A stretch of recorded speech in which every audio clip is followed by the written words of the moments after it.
అర్చనకి ఏంటి ఇంత గ్యాప్ ఎందుకు వచ్చింది, అసలు ముంబై వెళ్ళాల్సిన పరిస్థితి ఎందుకు వచ్చింది? కొన్ని సిచ్యుయేషన్స్ అలా వచ్చాయి. ఎలా చెప్పండి. నేను కొన్ని సినిమాలు చేశానులేండి. వాళ్ళు ఇలాంటి experiences make you tough in life. ఇంతకీ ఆ ఇబ్బందికరమైన సీన్ ఏంటది? దాని తప్పేముంది చెప్పడానికి? ప్రాబ్లం ఏంటి? ఇండస్ట్రీలో చాలా పెద్ద వ్యక్తి, నేను చెప్పను పేరు, ఆయన చూస్తే తెలుస్తుంది. ఆయన చాలా గట్టిగా,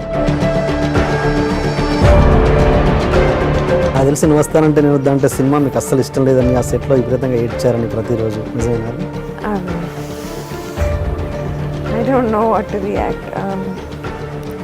మీ షోలో నిజంగా చాలా చాలా మనసు విప్పి ఓపెన్ అప్ అవుతున్నాను యాక్చువల్లీ. నువ్వు వస్తే వద్దంటే అన్న టైంలో ఏం జరిగిందంటే, ముంబై విషయానికి వస్తే స్టెప్ ఇన్ అవ్వడానికి ముఖ్య కారణం జాకీ ష్రాఫ్ అని. జాకీ ష్రాఫ్ మీకు పెద్ద సపోర్ట్ అని, మీరు ఆయనకు బాగా దగ్గర అయ్యారని, అది ఎంతవరకు నిజం? ప్లీజ్ అలాంటి నెగిటివ్ అనౌన్స్మెంట్స్ ఎందుకు? బట్ ఇండస్ట్రీలో మాత్రం చాలా రూమర్స్ ఉన్నాయి. బుల్షిట్. హీరో కానీ హీరోయిన్ కానీ ఇలాంటి బోల్డ్ సీన్స్ ఉన్నప్పుడు నిజంగా యాక్టింగే చేస్తారా? నాకైతే ఏమీ ఫీలింగ్ కలగలేదు. Okay okay, because he's a married man. Married man అయితే ఉండకూడదా? కానీ మీరు ఖాళీగా ఉండొద్దన్నా ఏది పడితే అది కొన్ని సి గ్రేడ్ మూవీస్ అని అనొచ్చో లేదో మరి, అలాంటి మూవీస్ కూడా కొన్ని చేశారు. రవితేజ అనే ఒక actor, hero, one of the biggest stars మన తెలుగు ఇండస్ట్రీలో, విచిత్రమైన సినిమాలు చేశారు ఆయన. కొంచెం కంపు జరిగింది. నాతో మీ గురించి ఒక తమిళ డైరెక్టర్ అన్నారు, పేరు అడగొద్దు మరి, నన్ను పేరు ఆఫ్ ద స్క్రీన్ కూడా నన్ను అడగనంటే ఈ మాట చెప్తాను. ఒకసారి అర్చనకి ఎందుకు పనికి రాని వేస్ట్ ఉచిత సలహాలు ఇస్తారు చూడండి, దాని వలన అమ్మాయిల జీవితాలు పెంట అవ్వచ్చు. అంటే ఒక వ్యక్తి యొక్క సెక్సువల్ రిలేషన్షిప్స్ మీద అతని క్యారెక్టర్ని చూస్తుంది సొసైటీ. Is it true? ఎంతవరకు కరెక్ట్ అది? నేను అలా ఓపెన్ అప్ అవ్వలేను. ఇప్పటివరకు ఇండస్ట్రీలో మిమ్మల్ని ప్రపోజ్ చేసిన వాళ్ళు కానీ మీరు ఎవరికైనా ప్రపోజ్ చేయడం కానీ జరిగింది? నేను ప్రపోజ్ చేయను, అలాంటివి జరగవన్నమాట. నేను ఇష్టపడితే ఆ అబ్బాయి తల బాదుకొని తెలుసుకొని చెప్తే కానీ నా సైడ్ నుంచి అసలు హింట్ కూడా వెళ్ళదు. That's my nature. ఒక ఇండస్ట్రీలో ఒక పెద్ద మనిషి, చాలా సీనియర్ నటుడు, మిమ్మల్ని ఆయన సినిమాలో హీరోయిన్గా అవకాశం ఇచ్చినందుకు గాను మరి నాకేంటి అని అడిగారని, అది ఎంతవరకు నిజం? I don't know how to react. ఆ రోజు ఆయనకు మీరు ఇచ్చిన సమాధానం ఏంటి? ఐ సెడ్, మీకు ఇచ్చేంత దాన్ని కాదండి నేను అని. అంటే నా క్వశ్చన్ ఏంటంటే, ఇప్పటి వరకు ఇంత కెరీర్లో అర్చన ఎక్కడ ఎవరికి లొంగకుండానే ఇన్ని రోజులు నెట్టుకొచ్చిందంటారా?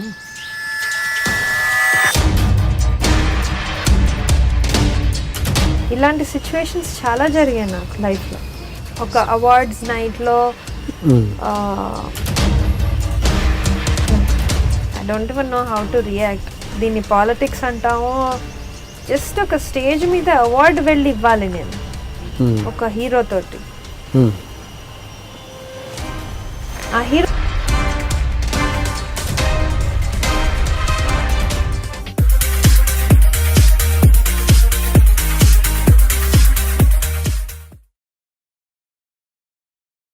సహాయం అడగనంత వరకే ఎదుటి వాళ్ళకి మనం మంచోళ్ళం, సహాయం అడగనంత వరకే ఎదుటి వాళ్ళు మనకి మంచోళ్ళు. సో ధనం అడగకుండా గుణం కాపాడుకుందాం. హాయ్ అర్చన. హాయ్ అండి, welcome to my show. Thank you. And ఇప్పుడు ఏంటి, వేద అనాలా అర్చన అనాలా? అసలు ఫస్ట్ అర్చన వేదగా మారింది, మళ్ళీ ఇప్పుడు వేద అర్చన అంట. No, birth name Archana. And first film నేను టైంలో జస్ట్ ఒక చిన్న ఐడియా ఇస్తే, ఏదైనా ఒక కొత్త ఐడియా రాగానే I just jump and grab it అనమాట. సో అట్ టైమ్స్ అది కొంచెం it goes wrong also. So అప్పుడు వేద అని మార్చుకున్నాను. But afterwards I wanted my name back. So అందుకే అర్చన అని పిలవండి. అర్చన అంటే వేద అక్షరాలేదా ఎట్లా? అంటే ఆ వేద అనే పేరు చాలా రిజిస్టర్ అయిపోయింది, ఇప్పుడు అర్చన కూడా వెళ్ళిపోయింది, మైండ్లో కూడా రిజిస్టర్ అయింది. సో ఇప్పుడు జనాలు అర్చన వేద అంటే ఏ పేరన్నా నేను okay fine, I accepted, it's my name. Fine. First of all thank you. నా కోరిక నుంచి కాటన్ శారీ కట్టుకొని వితౌట్ మేకప్ వితౌట్ లిప్స్టిక్ నాకు తెలిసి ఫస్ట్ టైం అనుకుంటా. కార్లో వచ్చేటప్పుడు లిప్స్టిక్ పెట్టుకున్నాను, అది like oh without lipstick without makeup plain simple sari అన్నారు కదా ఓకే అని మళ్ళీ ఆ టిష్యూ తోటి తీసి ఇప్పుడు ఉంది బ్యాగ్లో ఉందన్నమాట, టిష్యూ తోటి క్లియర్ చేశాను. సో యా, ఇలా చెప్పినప్పుడు ఏమనుకున్నారు అసలు? అంటే నేను ఇప్పుడు నేను ఒక డైరెక్టర్స్ ఆర్టిస్ట్ కన్సిడర్ చేసుకుంటాను. సరే I feel this is your show and మీరు చెప్పారు, I thought okay let me go with an open mind and బాగానే ఉందని అనుకుంటున్నాను. So let's see. యా, డెఫినెట్గా బాగున్నారు. అండ్ ఓకే, అర్చనకి ఏంటి ఇంత గ్యాప్ ఎందుకు వచ్చింది, అసలు ముంబై వెళ్ళాల్సిన పరిస్థితి ఎందుకు వచ్చింది? ముంబై వెళ్ళారు కదా, ఇప్పుడు కంప్లీట్గా షిఫ్ట్ అయ్యారు. ఏంటి ఆ పరిస్థితులు ఎందుకు వచ్చాయి, అక్కడ ఎలా ఉంది? అంటే ఇప్పుడు ఒక ఆర్టిస్ట్గా సినిమా ఇండస్ట్రీలోకి రాగానే మంచి గుర్తింపు వచ్చింది. సో నేను అర్చన అనే పేరు, అర్చన ఆర్ వేద అనే పేరు జనాల్లోకి రిజిస్టర్ అవ్వడానికి కష్టపడవలసి రాలేదన్నమాట. సో ఇమీడియట్గానే పేరు రిజిస్టర్ అయింది. బట్ నేను యాక్చువల్లీ ఇనీషియల్గా ఇండస్ట్రీకి ఎంటర్ అయ్యేటప్పుడు నేను అంత ఊహించలేదు. I was way two young when I started. But నాకు చాలా ఈజీ జర్నీ ఉంటుంది అనుకున్నాను, బికాస్ ఫస్ట్ ఆఫ్ ఆల్ భాష అనేది వస్తుంది అండ్ మంచి యాక్టర్ అని నేను అనుకుంటున్నాను, thanks to the dance background. చిన్నప్పటి నుంచి ఎప్పుడు స్టేజ్ మీదే ఉండేదాన్ని అనమాట. సో అంటే మనలో ఉన్న ఆర్టిస్ట్ ఏదైతే ఉంటుందో, so that made me go to you know bigger place, ఇంకా ఇంకా మచ్ హయ్యర్ కాంపిటీషన్ ఉన్న ప్లేస్లోకి వెళ్ళాను. So that is the reason. అంటే ఇక్కడ ఏంటి, ఇక్కడ అవకాశాలు లేక వెళ్ళారా లేకపోతే అక్కడ అవకాశాలు రావడం వల్ల వెళ్ళారా, ఎట్లా? ఇప్పుడు అవకాశాలు లేవు అంటే నేను ఊహించినట్టుగా అయితే రావట్లేదు, వస్తున్నాయి. దెర్ ఇస్ లైకింగ్, బట్ అంత నేను నాకున్న పొటెన్షియల్కి, నాకున్న ఆ కేపబిలిటీస్కి నువ్వు ఇలా అలా చిన్న చిన్నగా ఇస్తే అది నాకు ఎలా తృప్తి పడతాను నేను. సో నేను చాలా రెస్ట్లెస్ అయిపోయేదాన్ని, నేను చాలా వెయిట్ చేశాను, I became very agitated. So నేను అనుకున్నాను that I need to make a move to Bombay, అసలు ట్రై చేద్దాం. ఎందుకు అసలు అది అందరు బాంబే అనగానే యూనో బాంబే ఈజ్ ఇంపాసిబుల్ అది ఇది అనేసి. బట్ ఆనెస్ట్లీ బాంబేకి వెళ్ళడం మంచి decision. I took a good decision. Already ఒక ఫిల్మ్ సైన్ చేశాను అండ్ లక్కీలీ అనుకోకుండా వెళ్ళినప్పుడు నాకు చాలామంది ఫ్రెండ్స్ ఉన్నారనమాట బాంబేలో. సో అనుకోకుండా మా ఫ్రెండ్ తను నా ఫొటోస్ ప్రొడక్షన్ హౌస్కి పంపించడం అండ్ వాళ్ళు నన్ను కలవడం జరిగింది. డైరెక్టర్ కలవంగానే హీ సెడ్, అర్చన నేను మా క్యారెక్టర్ నిన్ను మా క్యారెక్టర్లో చూసుకుంటున్నాను అని అన్నారు, నీకు ఓకేనా అన్నారు. I was like really happy and చాలా మంచి performance driven role and yeah ah shooting almost completed and yeah మన ఈ 2017 మిడ్లో బయటకు వస్తుంది ఫిల్మ్. Okay okay. ఎవరు డైరెక్టర్, ఎవరు హీరో ఎవరు? అంటే ఇప్పుడే I can't talk it out, but yeah there is another film also, అది నేను ఈ మంత్లో సైన్ చేస్తాను. ఓకే.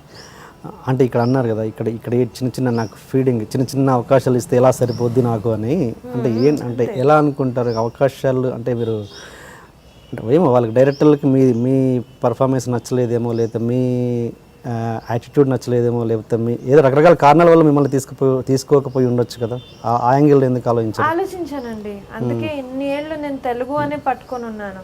నా భాష, నా mother tongue Telugu. So Telugu సినిమాలు నేను చిన్నప్పటి నుంచి,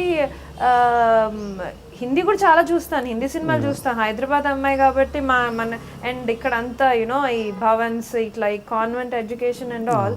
సో మేము చూస్తాం, we are well expose to international Hindi cinema and Telugu cinema ఇంట్లో తెలుగు వాళ్ళం కాబట్టి తెలుగు సినిమా చూస్తూ పెరిగాం మేమంతా.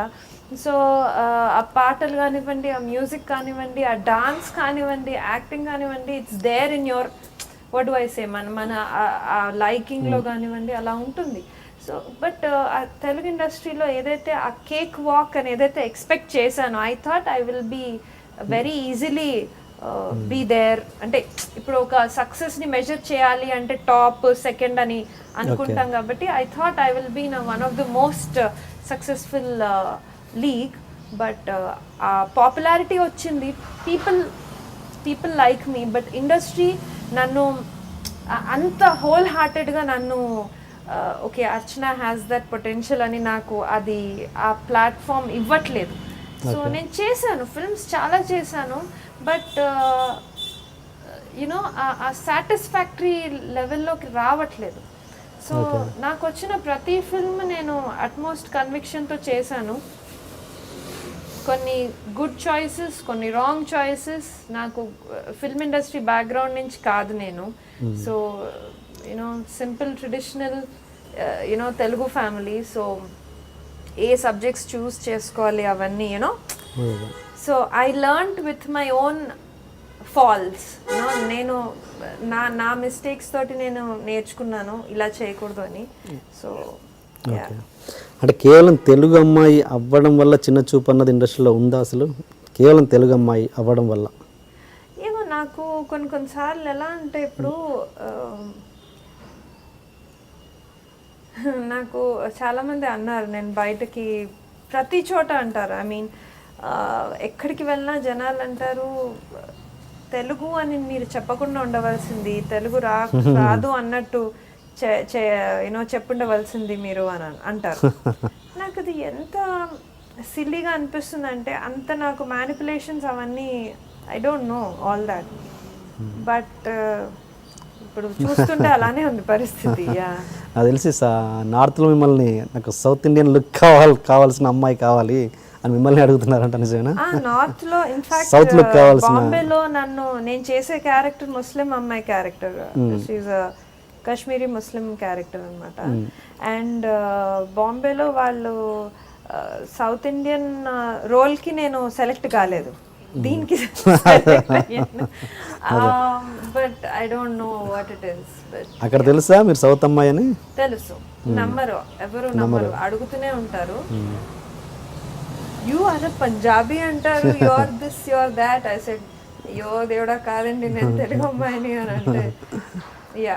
బట్ జనాల్లో పీపుల్ లైక్ మీ, అది నేను అట్మోస్ట్ కన్విక్షన్తో చెప్పగలుగుతాను. ఎక్కడికి వెళ్ళినా అంటే దేవర్ సిచ్యువేషన్స్ నా లైఫ్లో ఎలాంటి సిచ్యువేషన్స్ వచ్చాయి అంటే, నాకు కాదేమో ఫిల్మ్ ఇండస్ట్రీ అనుకున్నాను యూనో. బట్ బయటికి ఎక్కడికి వెళ్ళినా అపియరెన్సెస్ కంటిన్యూస్గా పిలుస్తూనే ఉంటారు. సో ఎక్కడికి వెళ్ళినా పీపుల్ గేవ్ మీ అ పుష్.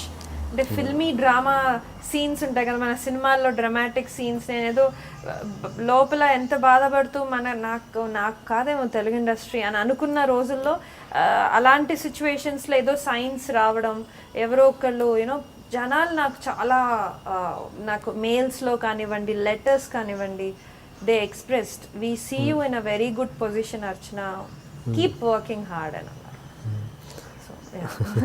అంటే తెలిసిన వాళ్ళ లేకపోతే ఎక్కడో అసలు అన్నోన్ పర్సన్స్? అన్నోన్ పీపుల్ అండి, తెలిసిన వాళ్ళు కాదు. Okay okay. తెలిసిన వాళ్ళకంటే అన్నోన్ పీపుల్, జనరల్ పబ్లిక్ నాకు లెటర్స్ రాయడం, ఈమెయిల్స్ రాయడం, ఫేస్బుక్లో మెసేజెస్ పెట్టడం, బయటికి వెళ్తే జనరల్ ర్యాండమ్ పీపుల్ వచ్చి అచ్చా మీరెందుకు లేరు, యూ షుడ్ బీ దేర్, మీరు చేయాలి ఈ సినిమా, యూనో ఇలాంటి సినిమాలు మీరు చేయాలి అంటే తప్పకుండా అంటే మీకు you know we see you there అనేసి.